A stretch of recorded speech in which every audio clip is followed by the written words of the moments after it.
पूरे देश में इन दिनों दीपावली की धूम है, लेकिन इसके पीछे जो प्रचलित और पौराणिक कथाएं हैं, उनमें से सबसे प्रमुख कथा भगवान श्री राम के अयोध्या आगमन का है। धार्मिक मान्यता है कि लंका पर विजय प्राप्त करने के बाद भगवान राम, भैया लक्ष्मण, माता सीता समेत वानर सेना पुष्पक विमान से अयोध्या आए थे और अयोध्या वासियों ने दीप जलाकर उनका भव्य स्वागत किया था।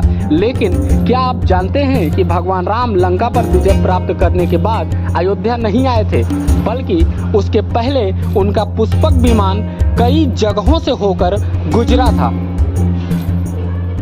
जिसका वर्णन तुलसीदास ने अपने रामचरितमानस में भी किया है। वहीं दूसरी तरफ रामलला के मुख्य पुजारी आचार्य सत्येंद्र दास बताते हैं कि जब भगवान राम वन के लिए जा रहे थे तो जिन ऋषि मुनियों से मिले थे, जाते समय उन्हीं ऋषि मुनियों से लंका विजय करने के बाद भी मिलते आए थे। उसमें से ऋषि अगस्त, भरद्वाज के यहाँ गए, ऐसे तमाम ऋषि मुनियों से आशीर्वाद लिया। उसके बाद भगवान राम चित्रकूट गए, अपने सखा निषाद राज से भी मिले। इस प्रकार से भगवान राम लंका पर विजय प्राप्त कर सीधे अयोध्या नहीं पहुंचे थे, बल्कि वह विभिन्न जगहों पर गए, जिनका वर्णन गोस्वामी तुलसीदास ने रामचरितमानस के लंका कांड में किया है। जानिए क्या कुछ कहा रामलला के मुख्य पुजारी आचार्य सत्येंद्र दास ने।